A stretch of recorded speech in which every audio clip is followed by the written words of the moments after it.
This festive take on a comfort food classic is cozier than a Christmas jumper and perfect for Boxing Day and beyond.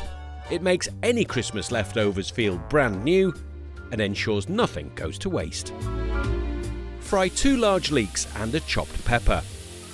If you've got any other leftover veg, then throw them in and warm them through. Sprouts, carrots, anything goes. Stir through 200 grams of baby spinach and set aside while you make the cheese sauce. Add 500 grams of quark and 200 ml of skimmed milk to a large pan.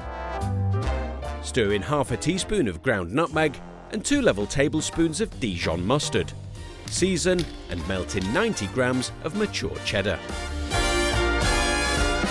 Mix 4 level tablespoons of corn flour with 3 to 4 tablespoons of cold water and stir into the sauce until it's thickened.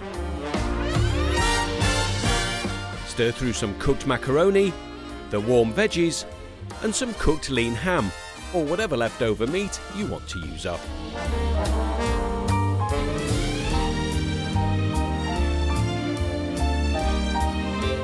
Scatter over 2 tablespoons of Parmesan and bake at fan 180, 200 degrees C or gas mark 6 for around 20 to 25 minutes or until golden and bubbling.